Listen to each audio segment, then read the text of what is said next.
Ladies and gentlemen, our next speaker is known as the Clear Communicator. She helps top companies attract top talent and have their top talent feel understood. She's going to share with us the secrets of clear communication. Please put your hands together for Katherine Steele. Such a pleasure to be here. Yes, my talk is how to develop clear communication in your top global talent. So who here today is a CEO of a company? I typically work with mid to large size companies with large teams, and HR managers and HR people, human resources, a couple. Great, nice to see you. So I, as Majid mentioned, I am the clear communicator. I'm known as that internationally. My clients know me as the person who can get them from, sorry, what did you say? And where are you from? To never having that question asked again in their lives. And that is one of the main reasons that they would want to hire me. Companies hire me because they know that regarding their bottom line, it makes total sense to have a diverse global team that matches your diverse global clientele. However, there are some problems with that. If your team is not able to express themselves as clearly in English as they do in their first language, you may be losing clients. You may be a bucket with holes and money pouring out of that bucket and not realize it. It comes in several areas. One of the most stressful is when you have to hire and cannot find your global talent. You might have a stack of 200 resumes on your desk. And how do you choose? Because the last time you hired somebody from another part of the world, it did not go well. Another way that that can be bad for you is if you have a global team member and the team does not mesh. They don't understand each other, communication goes awry, people don't pass information in a way that is respectful in the first culture, and there's a breakdown in communication for your team. Okay, let's look at what it takes to become an immigrant to North America, and a successful immigrant to North America. It may be something that you haven't thought of. They come with a very high level of English. So they are not looking for English classes when they get here. They're actually amazed, shocked, stunned, horrified that people don't understand. So they will never think to go to another English class. In fact, many of them grew up in English as their first language. I'm sure you can think of some of those people. What they're not realizing is that their clients are not understanding, and that is hurting their business's bottom line.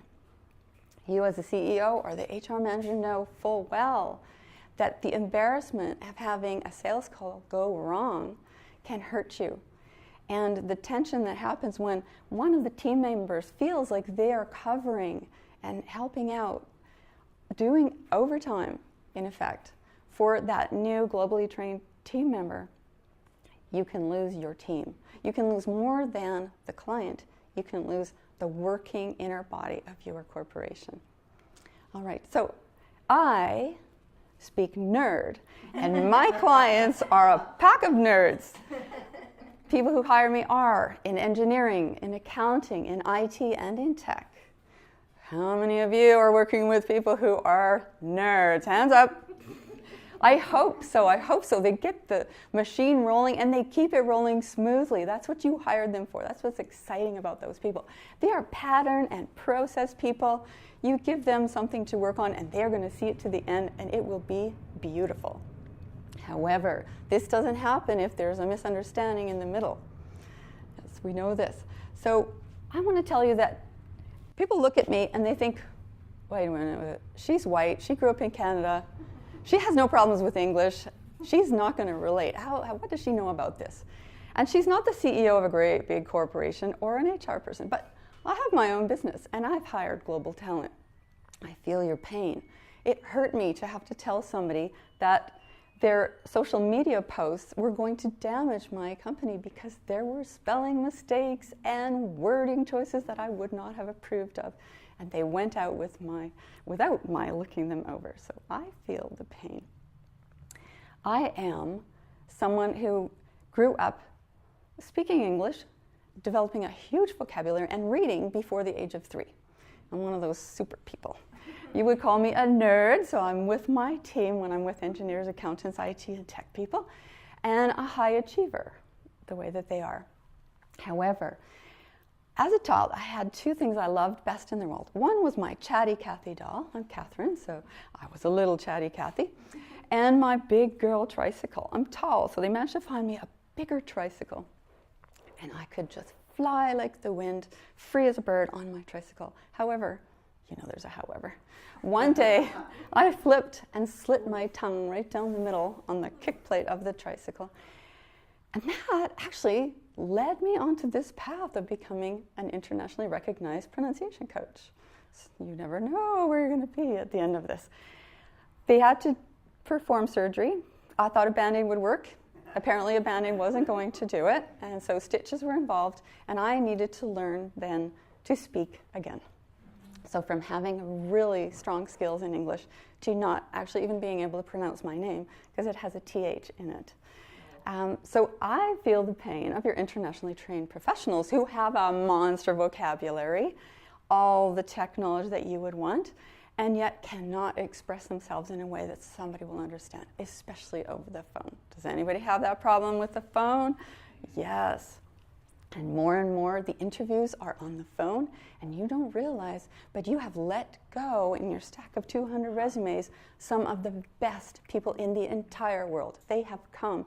They have been headhunted because they are the best, and we're losing them. So I'm going to tell you a couple of stories. One story is about someone from Brazil. His name's Rodrigo, and I met him in 2014. Rodrigo had the opportunity of a lifetime after studying in Europe. So he's gone from Brazil to Europe and now to Canada. He had a huge interview in front of him that would land him a very prominent position with a global bank. However, the huge interview, as you can imagine, was intimidating and a big barrier because his speaking strength wasn't as clear as he would like. He knew there was a phone interview and he knew there was a panel interview. He worked with me and we focused, and that's what has to happen. Someone has to say, this is not going to serve you. It's better if you do it this way. And because we're in North America, and especially in Canada, it's almost impossible to tell an adult that their language isn't good enough. So that kind of help is not coming. People will say, could you please tell me? Could you please help me? And there is silence. So finally, there is someone who's going to say, that's wrong, that's great, oh, never, never, never. And actually, they're most interested in knowing the oh, never, never, never, and I'm sure that you would be too. You don't want your Spanish speakers saying, fuck us a little more, fuck us, when it's really more focus. But how? How do you get that across? Number one, how do you address it? You're not going to. Number two, unless you're drunk and then, a few things happen. Buddy, no, focus, you got it, right? So getting drunk with your team members, I would advise you to do that. That helps. But number two, what are you going to tell them? You say, no, it's focus. Yeah, focus, focus. Have you had that where you've said it politely to sort of encourage them to change the way they've done it, but there's no change? Yeah. So I come in and I say, okay, you're going focus with like almost no movement to your face, and I'm going, the lipstick is very evident to you. It's a kiss face. And so I've named it, and I've given them two things to worry about so that they can compare and be sure they've got it. They can also go back to work and go, is it more like a kiss face? Or is it more sort of a relaxed face? And the person goes, oh, buddy, kiss face. Right? And you develop a team training language that you haven't had before. Okay, so do you think this guy got hired? He got hired. I was jumping up and down in Vancouver, all by myself with the cell phone. So excited for this guy. He not only got the big banking job that he wanted, he was offered two. And so he chose the one with the extra millions of dollars worth to control. And just 6 months ago, he texted me and said, I now have 250 team members under me. I've been promoted even higher with this major Canadian bank. He's on his path right? And he's able to communicate to those 250 team members that he's the manager. He's the senior manager of wealth acquisition, client specialist. Not my field, but I support. Okay. You know I'm going to have another story. There's another story. Let me tell you about Fatima. Fatima is not her name, but I'm protecting her name because she is well known. She is an expert in her field in tech, and I had the opportunity to meet her at a Women in Tech meetup. She's bubbly, bright, the person you want on your team. And she was struggling because people were saying that she sounded bossy and she sounded arrogant, and they didn't want to work with her, and the girls didn't like her, and things were crumbling. She had been here 2 years, and I find this happens. At the end of 2 years, the honeymoon is over. We think at that point children in Canada have the language handled. So adults, by the time they've been in Canada or the States for 2 years, they should have the language handled as well. It is not true. We tell our children how to behave and how to say it and how to say it nicely. We never say that to the adults. And so her problem was intonation. She sounded bossy. Don't take that tone with me. Well, just, I don't know. This is how we always say it. And what you don't know about me is I went to Quebec to learn French. And I thought, I'll be bilingual. Canada's bilingual country. That's important to me. I got there as a university-educated, French-speaking, advanced-level person. And boom! I couldn't make scrambled eggs because I couldn't understand my homestay father, how you use the microwave. None of his French was available to me just to scramble some eggs. When I got to the class, after getting to know us a little while, they said, Katherine, we can't understand you. It's your pronunciation. And I felt this wave of heat from my toes up, burning my cheeks, back down, back up, burning again. And I thought, oh my God, he's prejudiced. I thought he liked me. I've been translating for the hockey team because our guys didn't understand enough French. Oh, what's he telling me? And then I realized, no, I really liked this guy. I really trusted him. He had built enough of a rapport. Okay, I'm going to listen. We had special classes after class, and we worked on the most horrible sounds I have ever heard in my life. But those were the sounds. And let me tell you, people from other parts of the world think our sounds are ugly, disrespectful, boring, flat, sharp. Depends on the language they're coming from. And yet, those are the sounds that we expect for clear, professional communication. When someone represents our company, if they are not able to give that strange new variety of sound, they are let go. This woman was let go. She not only has no job, her company has lost this amazing talent. And it stirs the pot with the team. The team has other globally, sorry, it's very emotional for me, globally trained people. They're in fear now because they've seen her let go. The HR manager had to have that conversation. They're facing legal action. It's a mess. You do not want to have that as the owner of a business, the CEO, or the HR manager. You don't want to go through that. So what do?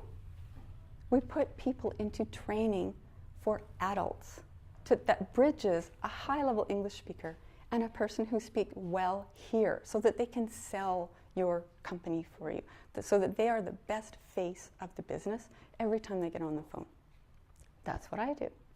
My company is English Pronunciation for Success, and I take people through everything that could be considered rude because I'm an adult educator. I'm not a school that has to mind their manners. So if you'd like to work with me, I encourage you to do it. You can contact me at info@English Pronunciation for Success. Let's get this handled. Thank you. Wow, thank you.